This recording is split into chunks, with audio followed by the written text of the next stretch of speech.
up, everybody? Welcome to the Splash City Basketball Podcast. I'm your host, Steve Hartman. This is our very first episode. Very excited to have you here along for this journey where we will be talking hoops, nonstop hoops, everything from high school to AAU and recruiting, Big Ten, Minnesota Golden Gophers, Timberwolves, and the NBA. Why the name Splash City? Well, of course, it's an ode to great shooters and great shooting in the game of basketball, as well as a nod to the land of 10,000 lakes where this podcast will be taking place. So excited to bring you on this journey. I have been a basketball junkie my entire life. Some of my earliest memories are watching college basketball, specifically those early 90s Duke teams. Actually, my fandom of Duke basketball started with a 30-point lashing against the UNLV Runnin' Rebels in the 1990 college basketball championship game. Of course, at the time, I didn't realize everyone hated Duke, so now I just own it. But I'm also a huge fan of every kind of basketball, every level of basketball, and just excited to talk about it. Right now, it's a summer. Got back from summer league, and I apologize for taking so long to get this up on the podcast. But it's the first episode, so it took a little while to get the kinks out and to get the equipment. So I'm excited to do it. Once the basketball season starts ramping up, October, November, we'll be hopefully doing this once a week, breaking down games, watching live games, maybe with some guests, and then of course just talking about everything and anything related to basketball. So this is episode 1. We're just getting started, but I'm excited, and buckle up. Let's dive in. All right, so first things first, I went out to NBA Summer League this summer in July out to Vegas. A buddy and I went out there, and I just wanted to get a lay of the land to see what it's all about. I'm definitely a bigger college hoops fan, but love the pro game, especially when it comes to playoff time. So I didn't really know what to expect. Wanted to see the Timberwolves, of course, in the NBA Summer League. Wanted just to be around the game. And, I got to tell you, this was a fantastic opportunity. If you are a basketball junkie like me, you got to get to the NBA Summer League because there's not very many opportunities where you get to be as close to the action, close to the players, the owners, coaches, college coaches, walking in and out of those gyms. It was just a fantastic experience. Of course, wanted to see the Timberwolves in action. They had some young guys who didn't contribute in the playoffs down the stretch. Terrence Shannon, Rob Dillingham, Jalen Clark. And they were playing, so I wanted to see them in action. And, of course, just to see Cooper Flagg and Dylan Harper, which we'll get to later in the show.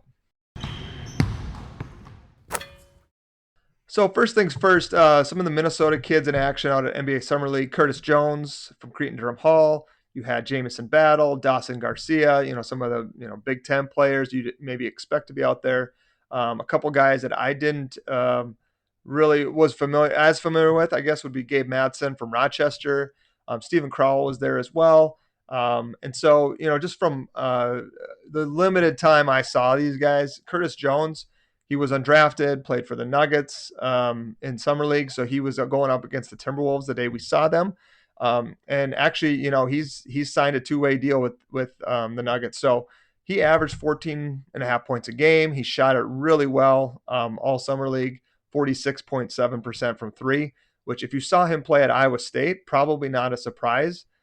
He's a decent size, especially for a guy off the bench, 6'4". He can shoot, obviously. So, he looked really good from as far as the Minnesota kids that were there. Jamison Battle for the Raptors, he was okay. Like didn't do anything crazy, but he is kind of what he is, right? He's 6'7", can shoot it. He needs some space. I think the challenge for Jamison's going to probably be on the defensive end, getting his shot off. He's got to develop a little bit more to his game. Dawson Garcia, we saw actually in person playing for the Pistons Summer League team. The game we saw, it was kind of the rugged defensive player that Dawson is probably going to have to be at the professional level, whether it's here or it's overseas. But he's a communicator on defense. He can hedge. He He does pretty well in ball screens for a guy who's 6'11". Didn't have a ton of offensive opportunities, so we didn't get to see that in person, but watched him for a couple of years in the Big Ten, and was one of the Big Ten's probably more versatile big scorers in the league. So we know he can score when given an opportunity.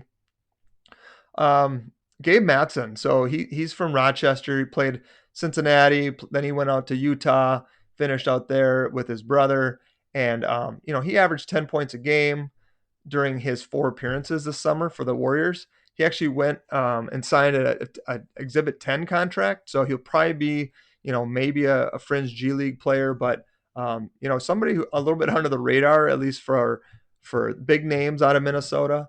And then Stephen Crowell, he played on the Utah team. They had a strong summer league team playing behind Kyle Filipowski, former Duke player. So he played in 2 games, didn't do a lot. The athleticism might be a challenge for him in the NBA. But he can step out, he can shoot. I just don't know if he's quick enough to defend at the rim, and defensively there might be some challenges there for him. So those are a couple guys that stood out just locally for me. There was there's a case to be made that like Minnesota has some of the, for per capita, some of the best high school talent in the country.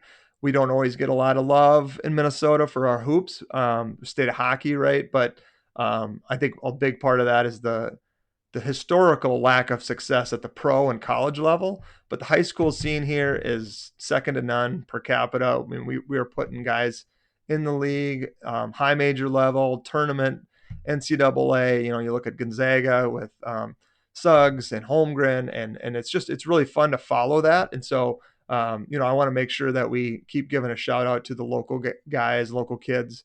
And side note, if you haven't been to the Twin Cities Pro-Am throughout July and August, I would recommend that if you're in the Twin Cities area or can drive in.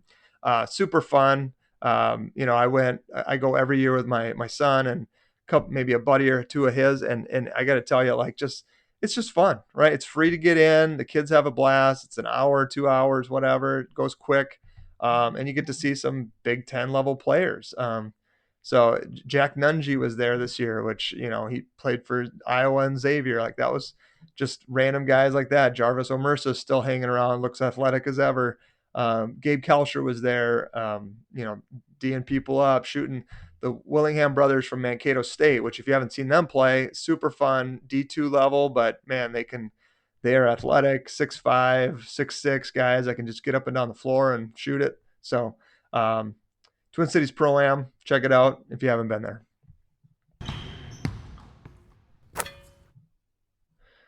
All right, next I want to talk about the Timberwolves, because that was one of the main reasons to go out to NBA Summer League this year was to check out the Timberwolves, see their new rookie Joan Beringer, and I still don't know if I'm saying that name right, but I'll get it. And then Terrence Shannon Jr., obviously he's an older guy. Like, I think he's 24, 25. He's definitely older than Ant. But I wanted to see Rob Dillingham in person. And, just starting out with Shannon, super impressed. Like, I think he's going to step into Nickeil Alexander-Walker's role immediately. He will be that wing off the bench. He is a big, strong guy. Like, you can see it on TV, but man, seeing him in person, he is built. His legs are thick. He's strong, and he goes end to end so fast.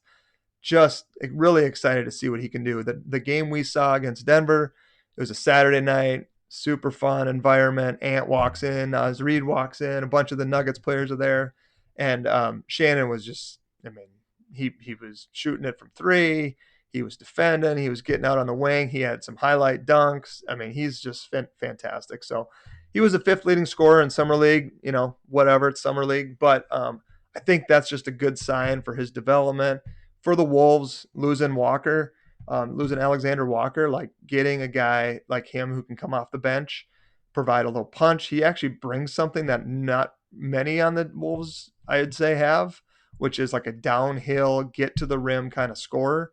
Obviously Ant is like that, but Ant is definitely moving more 3-point shooting. He was one of the top guys in the league last year for volume and percentage. So Terrence Shannon, super impressed. Think he's going to have a huge role with the Wolves this year.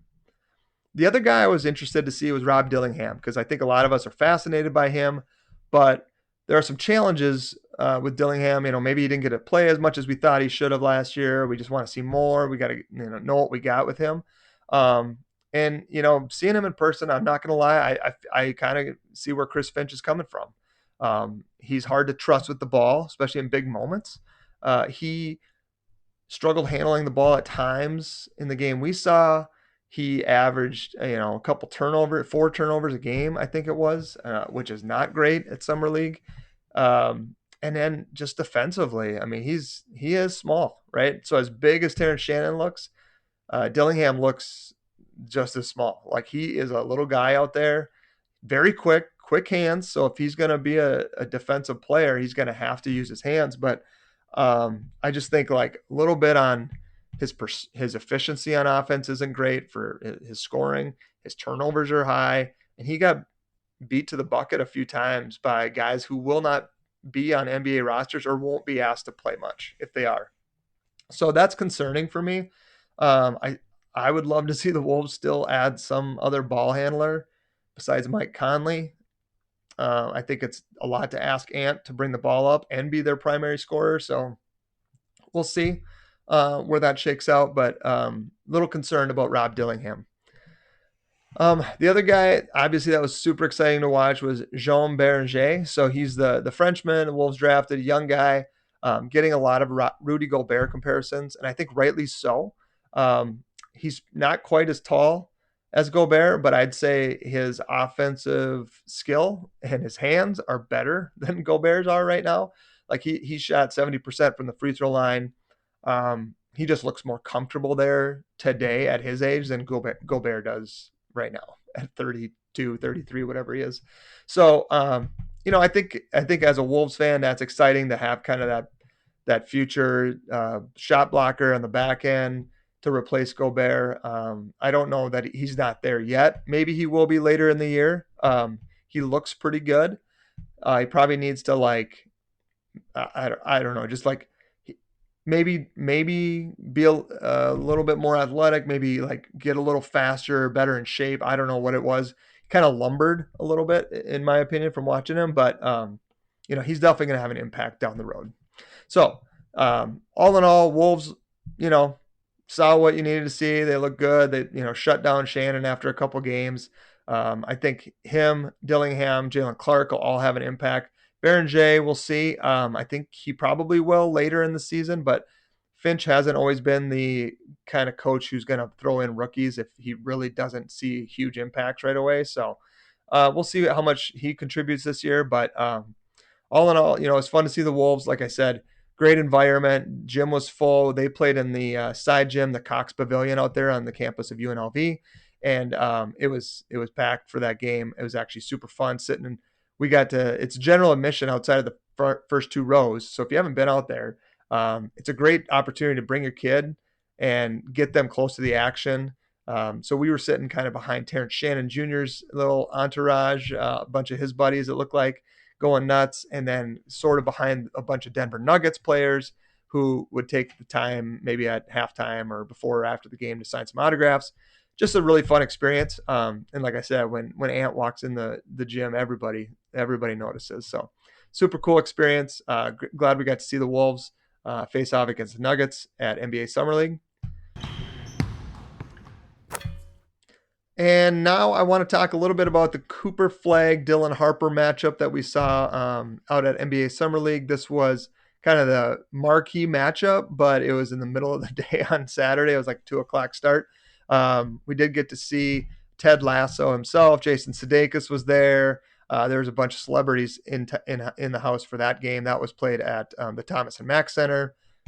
Holds about 18,000. I would say maybe there was 10,000 in there for that one, but either way, it was fun. Definitely hyped up. A lot of excitement around that. Flagg's probably the biggest star since Wemby to come into the league, or so they say. But this is kind of like, the top 2 picks going head to head. So, as much as they didn't really guard each other, it was still, a showcase for those two.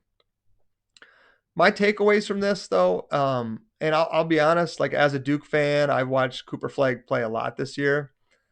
He is an unbelievable scorer. I have some question marks as the top overall pick. This isn't like a hot take podcast.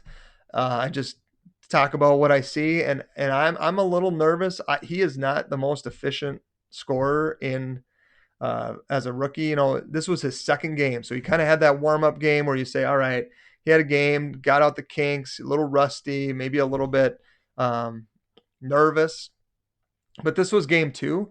And overall for Summer League, he only shot 35% and 21% from three. So that's not good, to say the least. I also was curious about how they used him. So he was bringing the ball up a lot, and I don't think he'll be doing that for the Mavericks.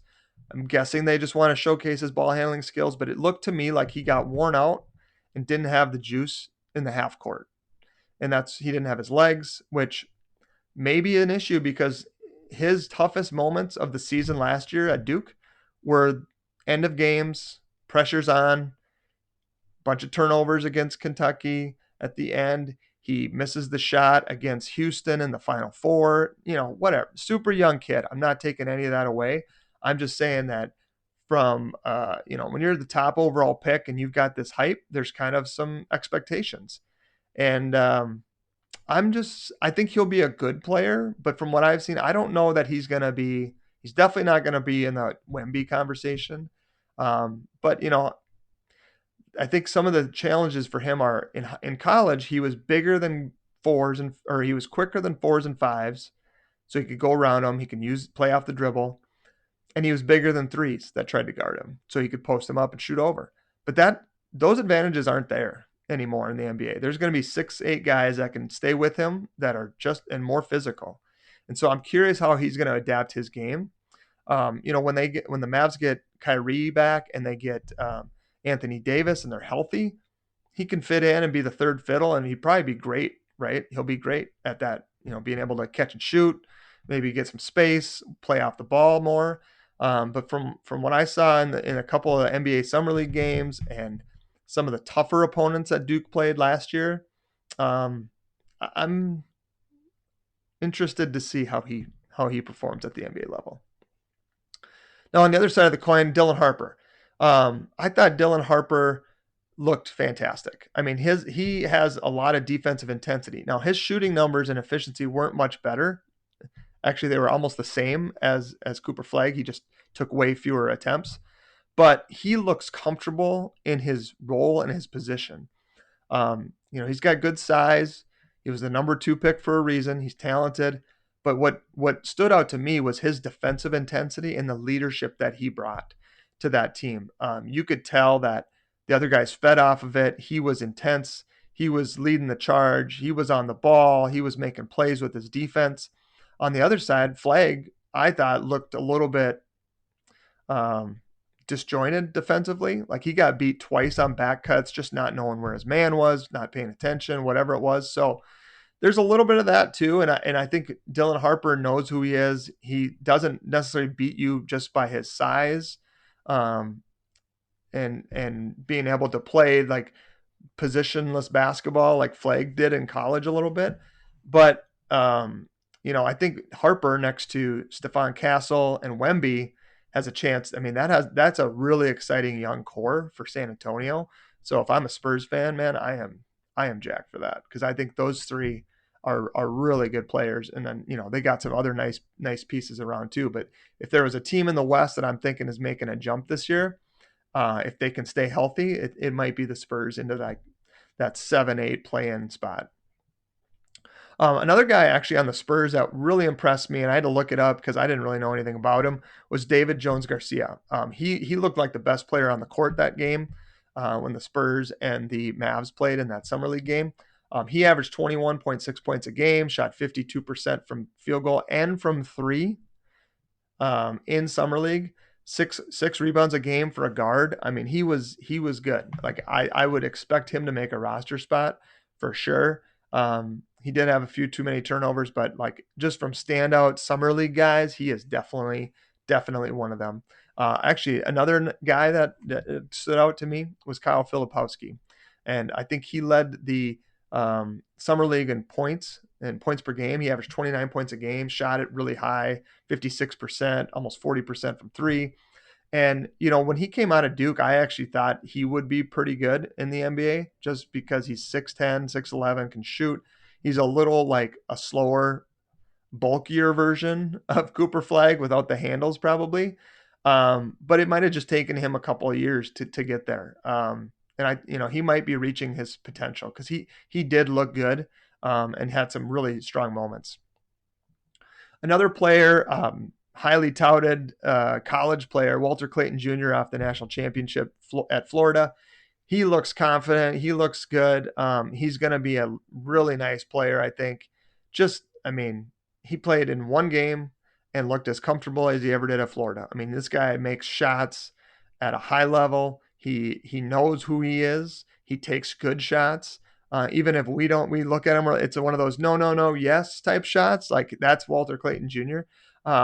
Really excited to see what he does in throughout the NBA and his career because loved watching him in college. Great college player. Sometimes it doesn't translate, but man, if there's one thing, like as a parent, Steph Curry has shown a lot of kids these crazy shots, and everyone wants to shoot threes. But man, bringing shooting and elevating shooting. I mean, at the end of the day, the game of basketball is about putting the ball in the hoop and stopping the other team from doing that. And Walter Clayton can put the ball in the basket. No doubt about it. All right, let's move around now to some other league-wide NBA things from Summer League and beyond. One thing I had mentioned earlier when I was talking about the Timberwolves was they played the Nuggets. And I think, just flying a little bit under the radar because obviously OKC gets a lot of headlines and rightfully so. And then you got the Lakers. Of course, they're going to dominate headlines. And the Mavericks, right, with Cooper Flagg. And Houston trading for Kevin Durant. I think the Denver Nuggets are the team most poised to take down Oklahoma City this year. And here's why. They added Cam Johnson, length and shooting. Tim Hardaway, length and shooting. Bruce Brown, more wing defense. And Jonas Valanciunas to give Joker some time off, right? So when the big thing with the Nuggets in the last couple of years has been when Joker's off the court, they struggle big time, right? Like that's when these other teams feast. Joker might come out of the game, they're up 5. He comes back in, they're down 5. There's huge swings like that, and it's tough because there's so much reliance on Nikola Jokic. Well, now you bring in Valanciunas, and you have a backup who can at least hold his own. He can rebound. He can finish around the hoop. He's a perfect complement to Jokic. So Denver, they pushed the Thunder as far as anybody outside of the Pacers, and they're going to have their core back. They got rid of Michael Porter Jr., probably addition by subtraction or addition by replacing him with Cam Johnson and Tim Hardaway for sure.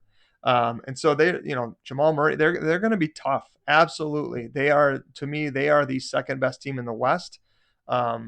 Houston adding Durant helps them, but I don't think that pushes Houston into that next category by any means. I still have it Thunder and then Nuggets. And from there it's Houston, it's Minnesota, and it's probably the Lakers in there, especially with Luka losing like 50 pounds or whatever he did. He looks insane. So I definitely think the West is going to be extremely competitive. The Thunder re-signed all their main guys. They're going to be incredibly tough to beat until proven otherwise. But man, I love those top 4, 5, 6 teams in the West. I think it's going to be a dogfight. And like I said earlier, you're going to have teams like San Antonio sneaking up, working those, 7, 8, maybe in the 6th spot in the West because they've improved so much. And Dallas will be in there if Dallas can get those other guys healthy. They can get 65 games out of Anthony Davis. If they can get, whatever they can get out of Kyrie coming off injury, maybe down the stretch if they can be close. They have a chance. So there's a lot of excitement in the West. The West is going to be absolutely loaded, and I can't wait to see how it shakes out. All right, I want to finish with just the overall fan experience of Summer League. Like I said, went to Summer League, took a while to get this episode out, but it's finally out. But I just want to provide like my observations of Summer League, because I know people are like, "Oh, really? Like Summer League? What is that? Is it even fun? Is it what do you do out there?" And as a basketball junkie, it is awesome. Like it was, the accessibility. It's affordable. We paid, I want to say something like $130 for 2 days, general admission, but you just sit there wherever you want. Like we sat in the Cox Pavilion where only the first two rows are reserved. So we were third row, almost center court during a bunch of games, which is awesome. Small gym, feels like it's basically a high school gym. And then we go over to the other Thomas and Mack Center to watch some of the other games, and it's more comfortable. You have more room, you have space, you can spread out. Put your arms up a little bit and relax. So for 2 days, $130 and get that experience. Be that close to some of the coaches, Jim Boeheim. We saw Chris Finch and Mark Laurie, Alex Rodriguez walk literally right in front of us. So again, if you have kids that love basketball, bring them out. It's very affordable. It's close. It's family friendly.